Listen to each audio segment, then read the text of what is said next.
Ayan na guys. Ganda na yung camera pa dito. Kanina pinahirapan pa ako. Pinun pala dito. Ito na siya. Na-mix ko na siya. Tapos ito yung gamit ko. Yung kulay niya ganito lang siya guys. Huwag siyang masyadong light. Kasi yung buhok ko na dati. So, yan lang. Ay. Ito na. So, ito na siya.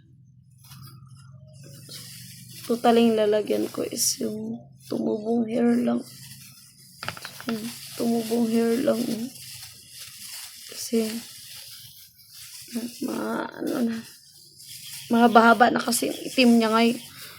So, kailangan ko na talaga siyang lagyan.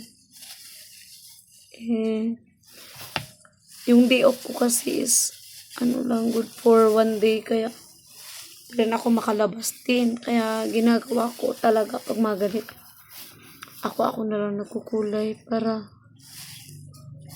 mistimit ko yung oras. So, tapos kung maglaba, yan. So, hati-hati siya sa mata. Hati siya sa mata, guys.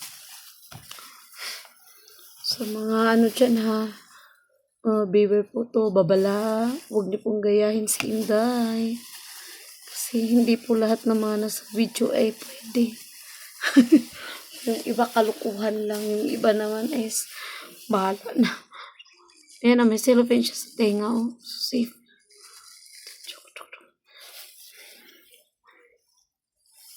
Ito na siya.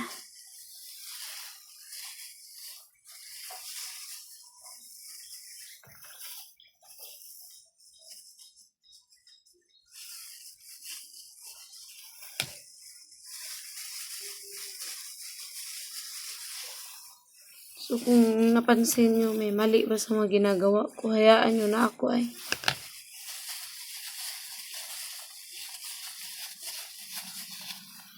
Napansin nyo. Mahapdi. Kasi yung ulo ko kasi ang daming sugat eh. Meron akong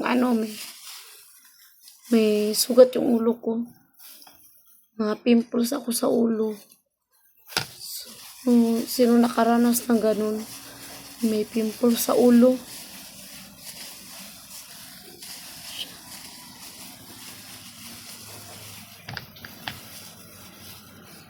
Kasi yung mga pamangkin ko na nagkukulay din. May pasok sila. Kaya, ako na lang. Naya naman ako mag-istorbo rin sa kanila. Estudyante pa. Kung nagkukulay kayo ng ganito guys, kung alam nyo naman na makati sa kaulon, di kaya yung feeling nyo hindi effective sa inyo, di kaya sensitive yung mga ulo nyo, yun ay ituloy.